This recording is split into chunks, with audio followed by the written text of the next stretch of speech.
The arts and culture flourish in New York State thanks in large measure to regional arts councils.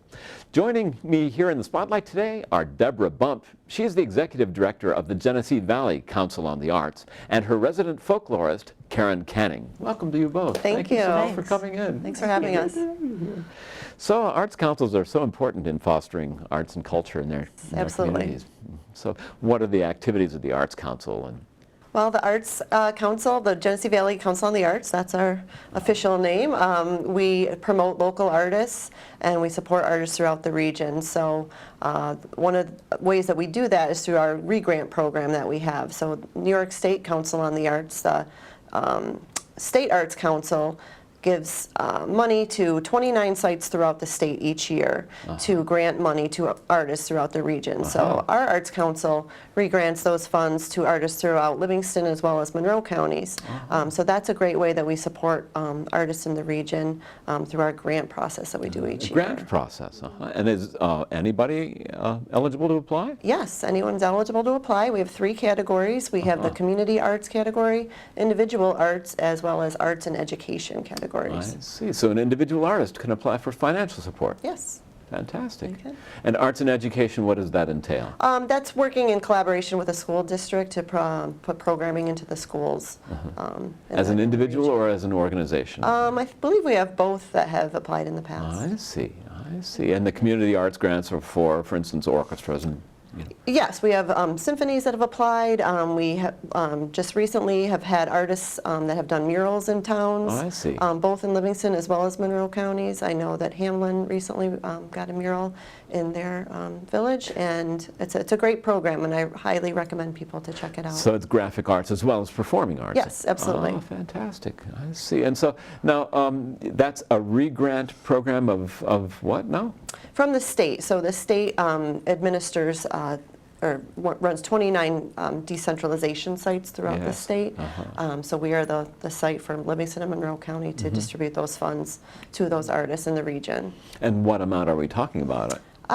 Community arts grants can go up to $5,000. Individual artists is $2,500. Oh my! And I believe the arts and education is up to $5,000 as well. Well, that's a significant support. It is, and it's a great program, and it's great to be able to give those funds out to local artists and see what they do with them, see the programming and what comes out of it. It's really great. So that's quite an important role. It is. It's one of the biggest aspects, I would say, of our Arts Council. And so how much passes through your hands in relation? Let's see. For Monroe County, generally, we re-grant around $73,000, and Livingston County is a little over $30,000 annually. I see. So significant support. It is, and it's a great program, so we're very proud of that, and we like to get the word out about the grants program and encourage people to apply. That's great. Now, where are your offices located? We have our, we're basically based out of Mount Morris, New York. Yes, that's where our gallery is, and there's an interesting history behind that location. We are located up on the Livingston County campus in Mount Morris, and the base of the campus, when it was built in the 30s, was originally a tuberculosis sanatorium. So that's the largest building on the campus. It's now a nursing home, but our building on the campus used to be doctors' offices when it was the tuberculosis hospital. So it's an interesting history behind the campus and our building. It's a great historical building that we have, and we really are very proud and happy with our space. And you're at the top of a rise there. We are. We have great views, and it's a beautiful campus. If you've never been, I encourage you to come on up and check it out. Right in Mount Morris. Yes. That's fascinating. Yeah. Oh, that's great. And so you mentioned a gallery. Yes. Just one gallery? Well, we actually have 4 in our building. So 3 of the galleries we reserve to show local artists' work throughout the year. So artists can apply at the beginning of the year to have a show throughout the year. So that's something we're proud of as well, is to promote local artists and give them that space to show their work. But the other gallery space, the main part of the building, which really makes us unique, is the New Deal Gallery, which houses WPA artwork. So as the as it goes. Went back in the 30s when the hospital was the tuberculosis sanatorium, back when FDR was administering his New Deal and actually paid artists to work through the WPA. Many of those paintings that were done hung in that tuberculosis hospital on the Hill. So there's several different pieces of artwork that were in that hospital. When the hospital closed in the early 70s, the art was unfortunately stored away in a basement and rather forgotten about, which is hard to believe, but that's what happened to it. And then in the 90s, this collection was discovered, and the Arts Council at the time said, wow, this is something very special we have on our hands. We really need to do something with that.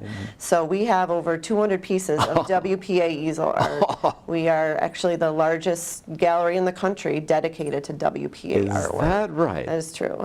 In Mount Morris? In Mount Morris, That's yes. fantastic. So it's really such a unique collection. It's really a great thing for us to have, and really try to promote that and get the word out for people to come up and check it out, because we do rotate in that main gallery the pieces of WPA artwork that we show, since we have quite a bit of it. Well, now, are these New York artists, or are they national? For the most part, we have discovered from the Hudson Valley, the majority of the art came from that area. We actually had a class from SUNY Genesee this past semester that did a whole study into the WPA artwork that we have, and really doing in-depth research into the artists and their backgrounds. And that's going to be a part of our new website going forward, really featuring their research, because they really were able to uncover a lot of interesting information about these artists that we hadn't previously known. Right, they've come into a great appreciation now, the Hudson Valley artists. Yes, absolutely. So it's a great collection. Well, now, if that artwork was stored away for all those years, you must have had to restore it or conserve it in some way. Some pieces are not in bad condition, but unfortunately some have holes in the canvas or tears, or for artwork that's almost 100 years old, it's had some wear and tear. So we do work with conservators to restore some of the pieces that we have in the collection. So that's an art form in itself. It absolutely is. Now, do you teach that, or have access to instruction? Or? Not to that, we don't. Not yet, but maybe something to think of in the future. It's fascinating, a real resource right there. Right, absolutely.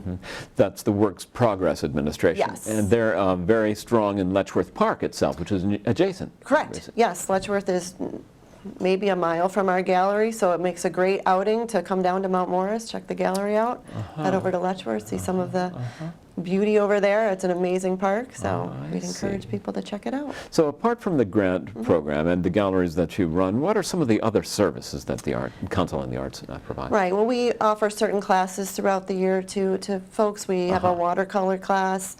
We have a ceramics studio that's open to people to use. Yes. And they can come and do ceramics there. Absolutely.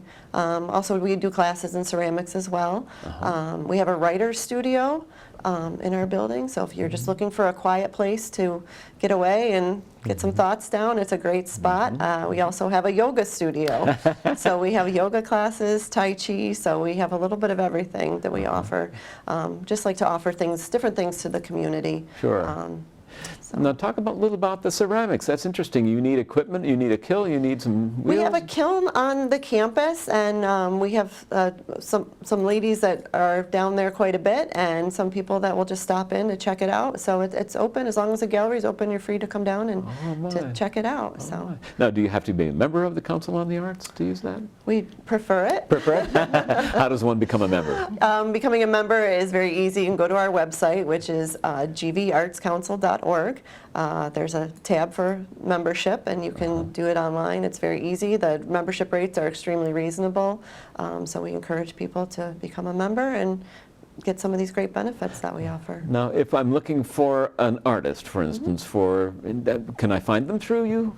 You can certainly come to us. We have a whole cultural database as well on our website. That's a great resources for different musicians and artists and things like that, so people can look up that database right on our website, or certainly you can contact the Arts Council and we'd be happy to help you out. I see. So individual artists and also organizations. Correct. Now everybody has events. Do you have an events calendar? Or? We do. We have a calendar on our website, and we also have certain major events that we hold annually throughout the year. The first of the year, I guess, is our Fair and Wear Festival, which is held every Father's Day weekend in Letchworth State Park. It's still a relatively new festival. We just finished our 3rd year, but it brings together local artists as well as local food, beer, wine. It's really a fun weekend at the park. We have live music, something for everybody. We have things for the kids to do, activities, and it's a really great festival that I think really encompasses a lot of the region and all that there is to offer here. Any other annual activities that you? We also have our annual Artful Holidays show, which is our Christmas holiday show and sale that's been going on for over 30 years through the Arts Council. So that's opportunity for an artist to bring up whatever wares they're selling. Vendors come and leave their wares with us for about a week and a half, and it's open to the public to come up and shop and enjoy the gallery as well while you're there shopping for your holiday gifts. Oh, that's wonderful. Now, you mentioned that people can become members of the Council on the Arts. Yes. And then, do you have other services that, as a benefit of membership? What do members benefit from? Well, you would receive invitations. We have openings for all of our exhibits that we have. So we have an opening reception for each exhibit. So you would get on our list and we would send you invitations to those. So we always have nice little opening reception for the artists to come to. So you would receive invitations to all of our events, as well as discounted rates for different things that we do, such as our Fair and Wear Festival. And use of the studios that we spoke about, and the ceramics room and the writer's studio. So. And do you have a shop? I mean, people need swag and things. We do have a gift shop on site, yeah. So we do have some things available for purchase when you come to visit the gallery. Oh, that's wonderful. Now, if I'm encouraging young artists, are there services through the Council on the Arts that I should know about? Absolutely. Well, a few things that we do is each year we also have our Scholastic Art Show that we run. That's for local high school students throughout the region. And we work in conjunction with one of the local high schools, and they have a big show for, we have over probably 300 pieces of artwork from high school students. And the ones, we have judges that go through and review all of the pieces, and the ones that receive first place or second place ribbons, we bring up to the gallery for a show for about a month. So it's a great, I think, opportunity for high school students to see their work in a real gallery setting. So that's a great feature that we have. We also offer 2 scholarships for high school students. One is the Alexandra Gleason Morrow Scholarship, which was recently renamed for a young woman who unfortunately was killed while in the military overseas. I see. She's from Dansville, New York, and she hoped to pursue an art career after her military service. And so that is for high school seniors that are hoping to continue their art career beyond high school. And then we also have a Young Artist Grant, which we offer to juniors and seniors in high school who are looking to pursue some type of arts program that we'd like to help them out with and encourage them to. I see. Now, is that fine arts or is it performing arts? Both. I believe we have performing arts as well as fine arts with those scholarships. See, that's fantastic. People should know about that. Absolutely. It's important support. And it's not every Council on the Arts that has a resident folklorist. Yes. But that's important in the region. It's extremely important. We're very thankful that we have Karen on board. And Karen, what's your role there at the Council on the Arts? Well, I am, as you say, the regional folklorist. I've actually been there for 20 years, maybe a little bit more. And I work with the Genesee Valley Council on the Arts, but also with the Arts Council for Wyoming County and the Genesee Orleans Regional Arts Council, which is also known as GOART. So you put those 4 counties together and you get GLOW, which is an acronym that people have heard of over the years. So we decided to call my program GLOW Traditions. And so I am very interested in all kinds of local culture, local traditions, maybe heritage-based traditions, what we call folk arts or traditional arts. These are things that you learn informally, maybe through your family, through your community, maybe through your social group, maybe through your school, even through your workplace. Church. All kinds of things. Church, yes. There's all kinds of groups that we belong to as human beings, and they all have their own culture. And there's a lot of artistry and skill and knowledge in these kinds of everyday arts. So that's the focus of my program, which is for the 4 counties with the 3 arts councils.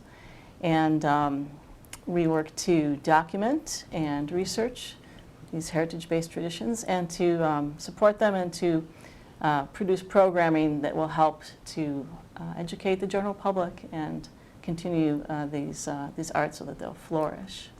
What kind of programming can our audiences look for in a typical year? So we've done many different things. One thing that we do at the Genesee Valley Council on the Arts every year is our annual square dance. I went, it's very fun. Yes, it is. Now, that's an example of a traditional dance form around here that's been going on for, oh boy, since, pioneer days. Sure. And it still happens. There's still people who, have gone to Grange halls and learned how to dance just by doing. There's local musicians who still play that music. And so that's one offering we have, usually in the spring, well, actually always in the spring. And I've also done a lot of work over the years with different ethnic-based arts as well. Rochester area, this region is very rich. Yes. From Native Americans all the way up to recent arrivals. We have wonderful Italian American, Polish, German, can attach it American to all those, right? So Italian, Polish, German, Ukrainian, Hispanic, you can, just about everywhere that you can think of, we have representatives here.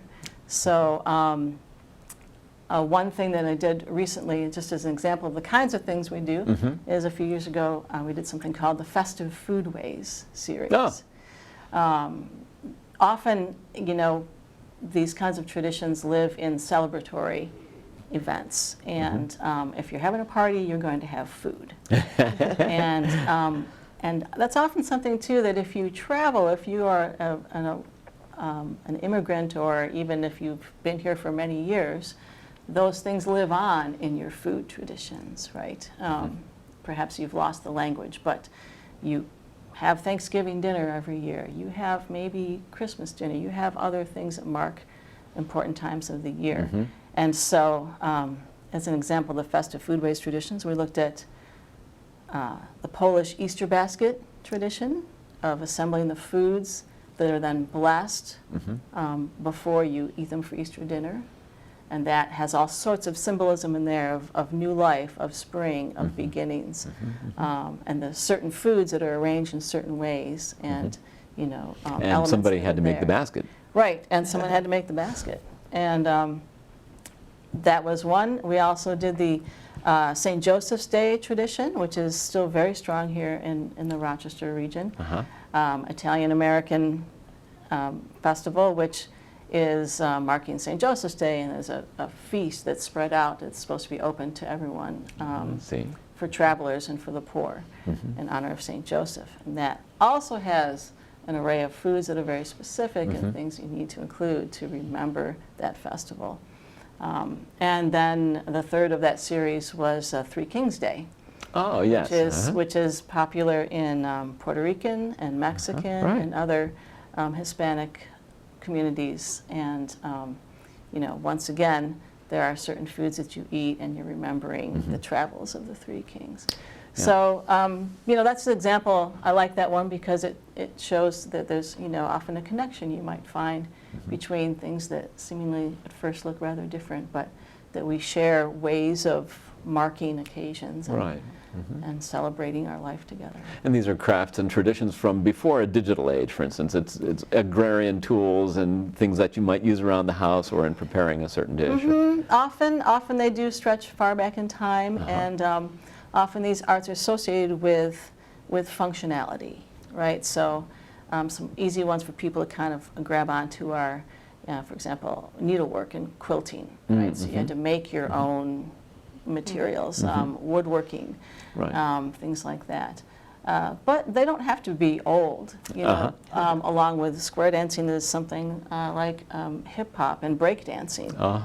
This is also a community tradition that's maybe 30 years old, but it is a tradition. Yeah, it's interesting. So it's music as well as handcraft. Oh, sure. Music, performance-based, literary, like storytelling. Oral tall history. tales. It intersects a lot with oral history, yes.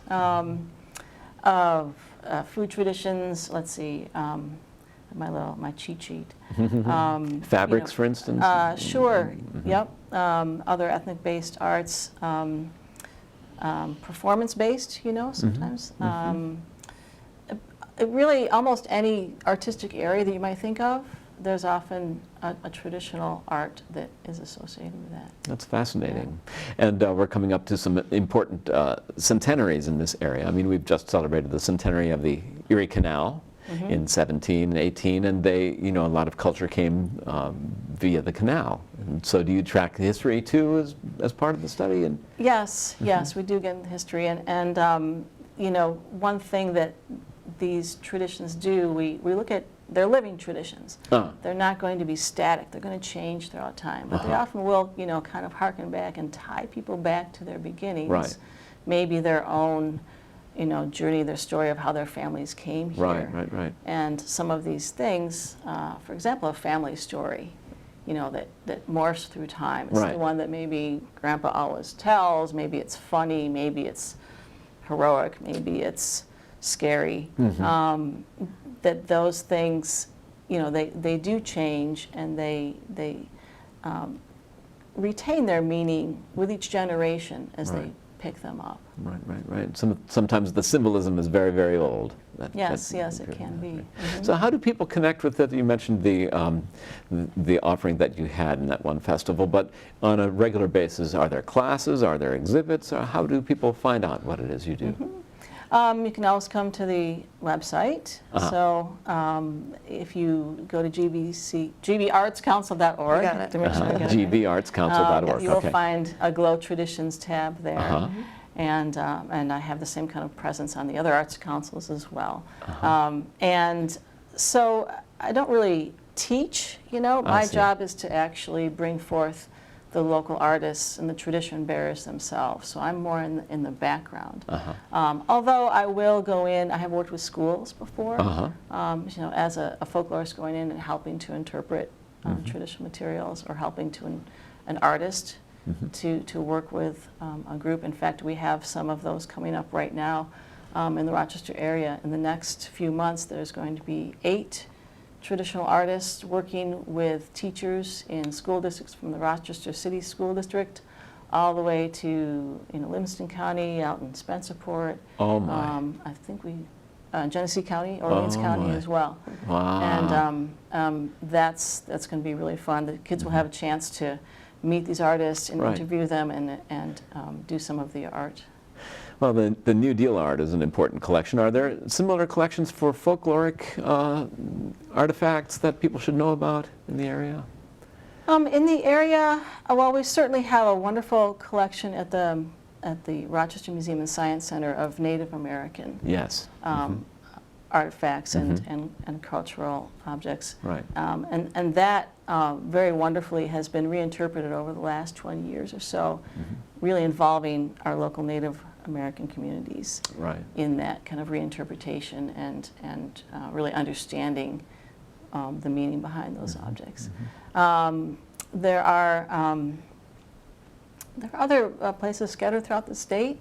Actually, New York State has probably the best network of public folklorists in the country. Is that so? Yes. The State Arts Council, as we mentioned, the New York State Council on the Arts, has a program called the Folk Arts Program. And similar to how people can apply locally to our Arts Council, organizations can apply to the State Arts Council to an array of programs. And one of those is this that supports traditional arts. So there are people like me working all throughout the state, actually. I have colleagues from west to east and north to south. And that's another really nice thing, too, because that means that I'm connected to people all over the state, so we are connected as well. A few years ago, we had a dance fest featuring local dance traditions. We brought up artists from Brooklyn, from the Brooklyn Arts Council. and could expand our offerings here. So that's a really wonderful way that we really connect to lots of communities across the state. Well, that is wonderful. So as executive director, you get to see the tenor of the arts in the entire state and the situation that we're all in. And so what do you see as the specific challenges that we're all facing these days? Well, from the Arts Council's perspective, of course, funding is primary. is a challenge. I know that the State Arts Council is very supportive, obviously, of all of the arts councils, and they do their best to provide funding for us to go forward. But I think that's obviously a big challenge. But I think that, like I said, they've been very supportive, and we hope that support continues in the future. And locally, I think the Arts Council obviously works so hard to support artists in Livingston as well as Monroe County. So it can be challenging sometimes for that outreach, but I think we're really trying to get out there, let people know about the grants that are available to provide that support for artists that they may need it for a project, and if they don't know it's available, it's a great resource. Right, so you're an interface for the artists with the funding. Absolutely. And with their audience. Right. Now, how about tourism? Is the Arts Council connected with the tourists? Yes, we've been working actually recently with a relatively new program called the Letchworth Gateway Initiative. Oh.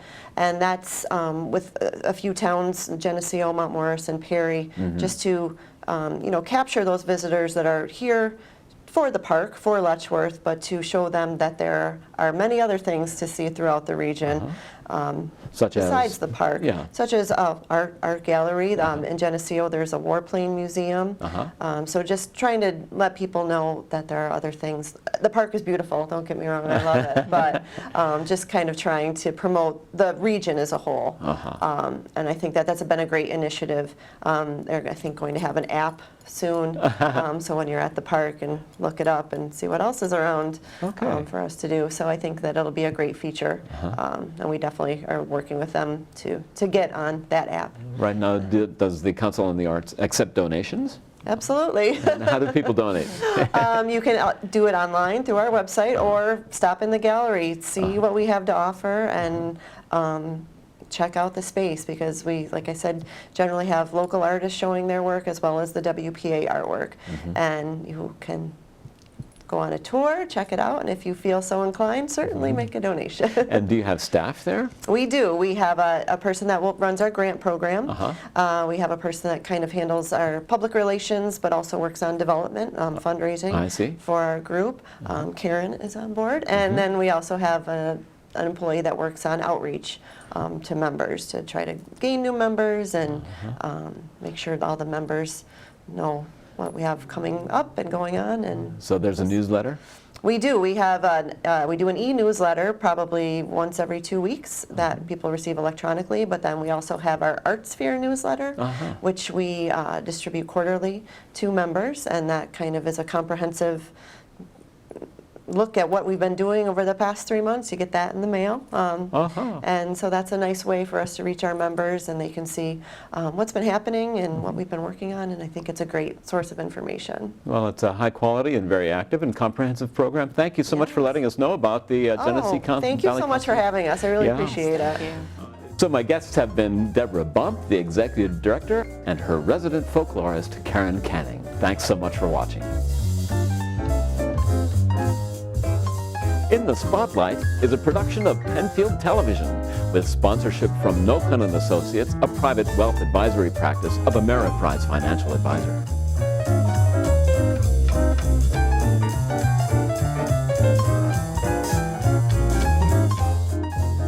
If you enjoy this program, please find us on Facebook, like and share the program, and find our full playlist on YouTube. Thank you so much for watching.